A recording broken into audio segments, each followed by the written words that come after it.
حضرت موسیٰ علیہ السلام کے پاس جب قبض روح کے لیے اسرائیل آئے تھے تو پوچھا کدھر آئے ہو؟ کہا قبض روح کے لیے آیا ہوں. تو انہوں نے تھپڑ لگا دیا تھا. فلطم علی وجہہ. تو واپس چلے گئے تو کہا مالک ایک ایسے شخص کے پاس بھیجا جو مرنا ہی نہیں چاہتا. السلام علیکم میرے بھائیو، کیا حال چال ہے؟ امید کرتا ہوں سب خیریت سے ہوں گے. الحمدللہ میں بھی ٹھیک ٹھاک ہوں. میرے بھائیو، آج میں آپ کے لیے محمد رضا ثاقب مصطفیٰ صاحب کا ایک بیان لے کر آیا ہوں. میرے بھائیو، بیان پر جانے سے پہلے میرا یوٹیوب چینل سبسکرائب کر لیں اور بیل آئیکن کو دبا دیں کہ ہر آنے والا نیا بیان آپ تک پہنچ سکے. آئیے چلتے ہیں بیان کی طرف. اللہ تعالیٰ نے تنبیہ کے انداز کے اندر حضرت انسان کی اس فطرت کو بیان بھی فرمایا اور اس کو جھنجھوڑ کر کے کہا کہ تیرا ان دنیا کی بھول بھلائیوں میں کھو جانا مقصد نہیں تھا. تیرا مقصد اپنے مالک کی رضا جوئی اور اس کے قرب کی تلاش تھی. تو فرمایا بل تؤثرون الحیات الدنیا. تمہارا ترجیحی انداز کیا ہے کہ تم دنیا کی جیتی زندگی کو ترجیح دیتے ہو. والآخرۃ خیر وابقی. حالانکہ آخرت بہتر بھی ہے اور آخرت دائمی بھی ہے. نہ ختم ہونے والی زندگی ہے آخرت، کبھی ختم نہیں ہوگی. یہ دنیا جتنی بھی ہو، ایک آدمی 100 سال بھی زندگی پائے تو پھر بھی تو موت ہی ہے. حضرت موسیٰ علیہ السلام کے پاس جب قبض روح کے لیے اسرائیل آئے تھے تو پوچھا کدھر آئے ہو؟ کہا قبض روح کے لیے آیا ہوں. تو انہوں نے تھپڑ لگا دیا تھا. فلطم علی وجہہ. تو واپس چلے گئے تو کہا مالک ایک ایسے شخص کے پاس بھیجا جو مرنا ہی نہیں چاہتا.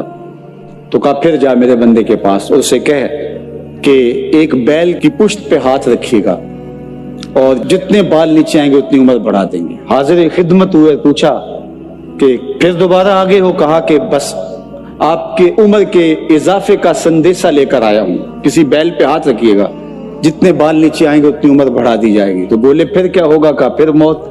کہا اگر پھر بھی ہے تو ابھی تو قبض کر. 100 سال بھی جئیں گے تو پھر بھی موت ہے. موت ہے ہنگامہ آرا کلزم خاموش میں، ڈوب جاتے ہیں سفینے موج کی آغوش میں. اگر کسی نے ہمیشہ رہنا ہوتا اس ظاہری زندگی میں تو انبیاء کو موت نہ آتی، لیکن یہ ضابطہ ان پر بھی پورا ہوا. شہنشاہ، کج کلا بادشاہ، بڑے بڑے حکامات، دانشور، صحت مند افراد بھی آغوش موت میں اتر گئے. میں اور آپ ہوتے کیا ہیں؟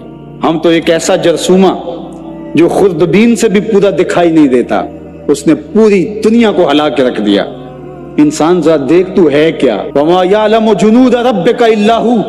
اللہ کے لشکروں کو تو جانتا ہی نہیں ہے کہ اس کے لشکر کیسے ہیں. وہ لنگڑے مچھر سے نمرود کے تکبر کو خاک میں ملانا جانتا ہے. وہ ابابیلوں سے ہاتھی مروانا جانتا ہے. وہ کرونا وائرس سے پوری دنیا کا نظام معطل کرنا جانتا ہے. اس کے لیے کوئی مشکل نہیں ہے. والآخرۃ خیر وابقی. کہا آخرت بہتر بھی ہے، دائمی بھی ہے. زندگی تو گزر ہی جاتی ہے جیسے گزرے، اصل زندگی آخرت کی زندگی ہے. خندق کھودتے صحابہ پر پیار آیا تو یہی کہا اللہ زندگی وہی ہے جو آخرت کی زندگی ہے. میرے انصار کو بھی بخش دے، میرے مہاجروں کو بھی بخش دے. یہ زندگی اچھی بنا لیں، میں نہیں آپ کو روکتا. گھر بھی اچھا بنا لیں، گاڑی بھی آپ کے پاس اچھی ہونی چاہیے، اچھا کھائیں اچھا پہنے، بالکل نہیں روکتا. شریعت بھی منع نہیں کرتی. لیکن یہ چیزیں اگر آخرت کے سودے پر ہوں، آخرت کو برباد کر کے حاصل کی جائے تو یہ خسارے کا سودا ہے. اور اگر آخرت کا کچھ نہیں بگڑتا اور دنیا کی زندگی بھی سنورتی ہے تو یہ راستے ملتے ہیں. ہمارا دین ہمیں راستہ دیتا ہے. تو آئیے یہ جہاں بھی سوار لیجئے، وہ جہاں بھی سوار لیجئے. میں اور آپ ایک ایک سانس اللہ کے لیے، اس کے رسول کے لیے بسر کریں.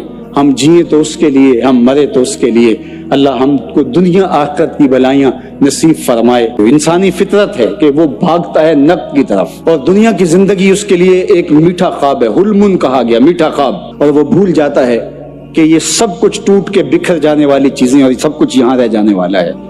دنیا اس کو میٹھی لگتی ہے، دل آویز لگتی ہے، اور اس دل آویزی میں اتنا کھو جاتا ہے کہ وہ اپنے مقصد زندگی سے منحرف ہو جاتا ہے. جو اس کا مقصود حیات تھا، جس کے لیے اس کی تخلیق ہوئی ہے، اس سے وہ پھر جاتا ہے. دیکھ لیں میرے بھائیو، یہ دنیا رہنے کا گھر نہیں ہے. ایک دن ہر انسان نے اللہ کے حضور واپس چلے جانا ہے. جو دنیا میں آیا ہے اس نے ایک دن موت کا ذائقہ ضرور چکھنا ہے. میرے بھائیو صبر کرنا سیکھو. جو انسان صبر کرنا سیکھتا ہے صبر کرنے سے اللہ ملتا ہے۔ تو میرے بھائیوں، دنیا رہنے کا گھر نہیں ہے۔ اگر دنیا رہنے کا گھر ہوتی تو حضرت آدم علیہ السلام سے لے کر ہمارے پیارے نبی حضرت محمد صلی اللہ علیہ وآلہ وسلم تک تو ان کو کبھی موت نہ آتی۔ تو اس لیے میرے بھائیوں، ہر کسی نے لوٹ کر اللہ کی طرف جانا ہے۔ ٹھیک ہے میرے بھائیوں، پھر ملیں گے کسی اور نئے بیان کے ساتھ۔ مجھے اجازت دیں۔ اللہ حافظ۔